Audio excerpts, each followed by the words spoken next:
What you've heard is true. The real estate industry is changing, but not in the way you might think. Many of you have heard about the NAR settlement and read outlandish headlines like, commissions are going away, settlement could lead to lower costs for home buyers. This is an earthquake for the real estate industry. I'm sorry, but none of this is true, and actually the truth is a little bit boring, to be honest, but it is important information that all consumers should know. I have been in class after class after class about this and the changes and what they mean and how we're gonna implement them. But for you, my friends, I'm going to try and distill the information down to just one short YouTube video. So here is what's happening from someone who's actually in the industry. I just want to insert a little disclaimer before we begin that I'm recording this on July 22nd. The changes are supposed to go into effect August 17th, and the settlement is not supposed to be officially approved until late November. So there is still a lot that could change after I record this, but we're just a few weeks away from when these changes are supposed to go into effect. So here's what I know for now. There are two main changes to come out of this lawsuit. One is that buyer broker compensation will no longer be advertised in the MLS. And the second is that prior to showing property, any member of an MLS, aka a realtor, must enter into a working agreement with a buyer prior to showing property. Let's talk about the first change, which is that there will no longer be a buyer broker compensation field in the MLS. For context, how it works now is that when a property comes on the market, there's a field in the MLS that the listing broker has to fill out that says what compensation they're offering to a broker to bring a buyer. Now, I want to be clear that this amount has always been negotiable. There has never been a set rate by NAR, the MLS, brokers, or anyone else. Now, that language is a little confusing because a broker can charge whatever they want, just like any other service provider sets their fees. That broker can choose to adjust those fees based on different situations or not. But when people say commissions are negotiable, I just want to be clear that they mean industry-wide. There's no set rate for what a broker charges. Okay, so in that field in the MLS, a listing agent could say they're not going to offer any compensation, zero, or they could say they're offering $5,000, 2%, 3%, 18%, $1 million. Whatever a seller wants to offer and has agreed upon with their listing broker is what goes in that field. Now, the reason a seller would want to offer compensation to a buyer broker is that it makes it easier for a buyer to be able to buy their house. Think about it. When a buyer purchases a property, they already have a ton of upfront costs. You've got the down payment, loan closing costs, inspection fees, appraisal, etc. If they then also had to bring cash to the table to pay their agent out of pocket, that's going to be tough for a lot of buyers, especially first-time home buyers who arguably need that representation the most. From a seller's perspective, not offering compensation to a buyer's broker could reduce the potential pool of buyers who can afford to buy their house. Less demand usually means selling at a lower price, so it's usually in the seller's best interest to offer some kind of compensation. But getting back to that field in the MLS, the nice thing about this compensation being advertised in the MLS is that for the seller, it acts like a marketing tool, a pre-negotiated concession, if you will. For buyers and their brokers, it's nice because I know what I'm getting paid on each property to bring the buyer, and my buyer knows up front whether or not they're gonna have to cover my fee out of pocket, which helps them determine if they can afford the property. With the new rule, that field is going away.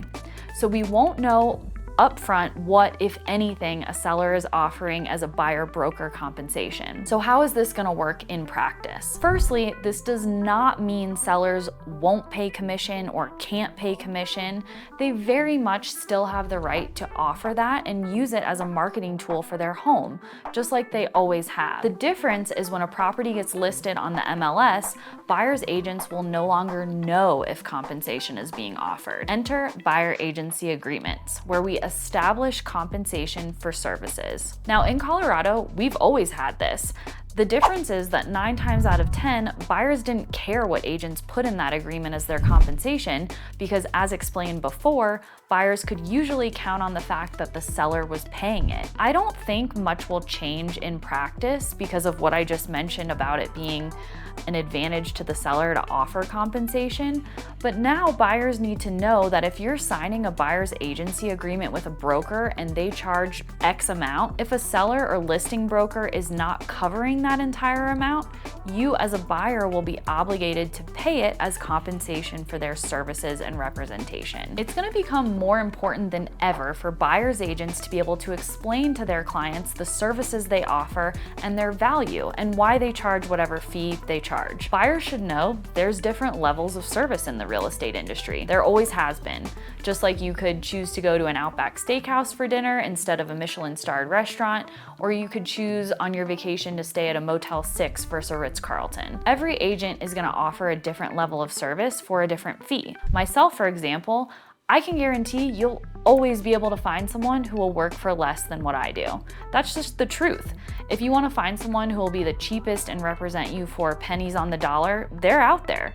But I can also guarantee that you get what you pay for, and my level of service and the experience I provide justifies what I charge. There's a saying that good service is expensive, but bad service costs a fortune. But ultimately, it's up to the buyer who they want to hire. All right, let's move on to the second key part of the settlement, which is any agent working with a buyer must have a written agreement with that buyer prior to showing them property, which includes both in-person and virtual showings, like if I go take videos of a property for you. The written agreement has to outline compensation. Now, this is interesting for a couple reasons. One is that right now, this actually conflicts with Colorado law. In Colorado, we don't have to have a written agreement with a buyer if we're gonna be representing them as a transaction broker, which is the default way we represent a buyer unless we sign a buyer agency agreement. I don't have time to get into the specifics of the different forms of representation in this video, but this is just one part of the settlement that we're trying to navigate and figure out how it's gonna work in practice. It sounds like going forward, we are going to be required to sign a written agreement because even though it's slightly in conflict with state law, attorneys are interpreting that specific part of the settlement to go above and beyond what is currently required, so that's okay. So all is to say, if come August 17th, an agent tells you they're required to have a signed agreement prior to showing you property, I promise they're not lying, and any other agent is gonna tell you the same thing. The other kind of odd thing is that often in practice, we show property to people we barely know.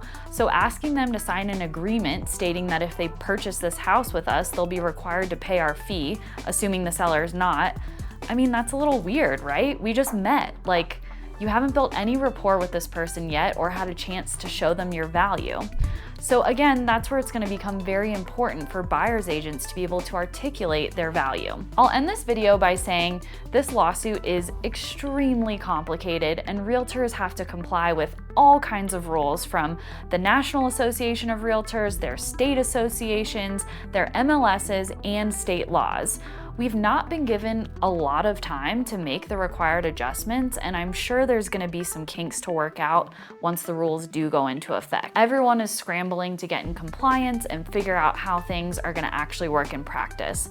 So I just ask for your patience because I promise no one is more anxious and consumed by these changes than agents who are really just trying to take care of their clients at the end of the day. So I know that was a lot of info and I really just tried to stick to some key points and facts for this video. Hopefully it was helpful and clarified some of the things you've been reading in the headlines. Obviously, a lot of people have a lot of opinions about this settlement. I'm an open book and always happy to answer questions or discuss anything you'd like. Reach out anytime, and thanks for watching.